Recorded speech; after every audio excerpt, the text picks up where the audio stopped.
आगामी हरिद्वार कुंभ 2027 को लेकर मेला प्रशासन ने संत समाज के साथ लगातार मंथन शुरू कर दिया है। प्रशासन ने कुंभ की तैयारियों को व्यवस्थित और विवाद मुक्त बनाने के उद्देश्य से मठ, मंदिर और आश्रमों से जुड़े संतों को बैठक में बुलाया, जहां मेले की व्यवस्थाओं, भूमि आवंटन, सीवर और आवागमन सहित मूलभूत सुविधाओं पर विस्तृत चर्चा हुई। साधु संतों ने सीधे तौर पर अपनी जरूरतें और सुझाव प्रशासन के सामने रख दिए।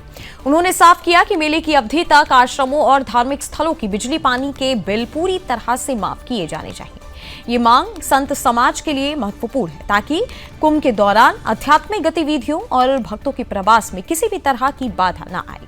मेला प्रशासन का कहना है कि इस बार कुंभ को पूरी तरह से व्यवस्थित बनाने के लिए सभी पक्षों की राय ली जा रही है। इससे पहले अखाड़ों के प्रतिनिधियों के साथ भी बैठक आयोजित की गई थी, जिसमें पेशवाई, संतों के ठहराव और आंतरिक व्यवस्थाओं पर चर्चा हुई थी। प्रशासन संतों के सुझाव को ध्यान में रखते हुए कुंभ की रूपरेखा अंतिम रूप देने में जुटा हुआ है।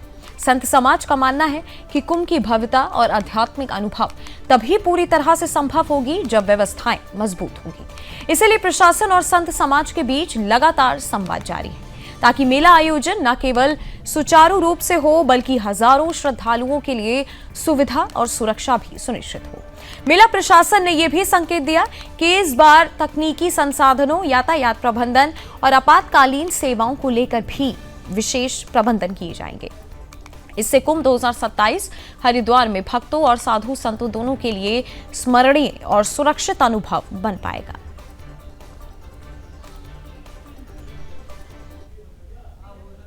देखिए, हम लोगों ने जो बेसिक हमारा प्रयास है कि हमारे जो कुंभ क्षेत्र में पढ़ने वाले जो क्षेत्र हैं, मेनली हरिद्वार, ऋषिकेश, मुनिकीर्ति, स्वर्ग आश्रम, उसमें पढ़ने वाले जो हमारे जितने भी आश्रम हैं, हम लोग उनसे क्रमबद्ध तरीके से बैठक कर रहे हैं।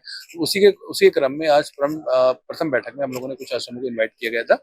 उसमें माननीय पूज्य महोदय महाराज लोगों ने प्रतिभाग किया। तो उन्होंने अपनी अपनी कुछ उनकी जो मांगे थी, जैसे घाटों के निर्माण के संबंध में, रोड निर्माण के संबंध में, पुलों के निर्माण के संबंध में, भूमि आवंटन के संबंध में, उस बारे में विचार विमर्श किए गए थे। तो हम लोगों ने जो भी हमारा पूर्व में की गई कार्रवाई नियम था, उस तरह से हम लोग कार्रवाई करेंगे। उसके अलावा ये भी आज हम लोगों ने जो हमारा स्थायी कार्य हमारे हो रहे हैं, उसको भी हमने प्रेजेंटेशन को दिया। उन्होंने काफी उसकी सराहना करी। हमारा प्रयास ये है कि हम सब लोग मिलकर एक अच्छी टीम भावना के साथ यहाँ पर कार्य करें, जिसमें सभी हमारे जो स्टेक होल्डर्स हैं कुंभ के, उनके साथ हम लोग उनकी जैसे भी डायरेक्शन है उसके तहत हम लोग कार्रवाई करें। यहाँ चर्चा हुई है तो जो कुंभ रहता है उसमें दो पक्ष रहते हैं। एक तो बहुत बड़ा पक्ष हमारे अखाड़ों का होता है। अखाड़ों के लाखों लाख नागा आते हैं और अखाड़ों को बहुत बड़ी व्यवस्था उसकी करनी है। उन नागाओं के धुने लगते हैं, तनी लगती है। तो वो विषय अखाड़ों ने मेला प्रशासन के सामने रखा है। उसके अतिरिक्त जो संस्थाएं हैं, बड़े बड़े आश्रम हैं, वो कुंभ में बड़े बड़े शिविर लगाते हैं, जहाँ हजारों लाखों लोग आकर रहते हैं।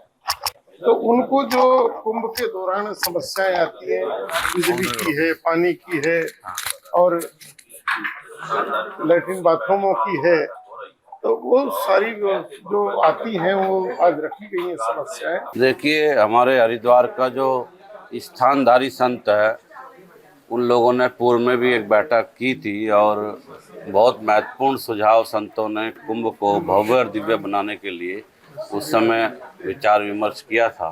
उसी क्रम में आज मेला अधिकारी द्वारा ये बैठक आहूत की गई है और ये भव्य दिव्य मेला कैसे संपन्न हो, इसमें सभी पूज्य संतों के सुझाव आमंत्रित किए गए हैं और सब ने बहुत अच्छे सुझाव दिए हैं कि हरिद्वार एक कुंभ नगरी है और कैसे जो आने वाला यात्री है उसको सुविधाएं मिले, उसको किसी प्रकार की कठिनाई ना हो, ऐसी बहुत सारी बातों पर चर्चा हुई है। बहुत ही अच्छा आयोजन कुंभ का हो, इसको लेकर सभी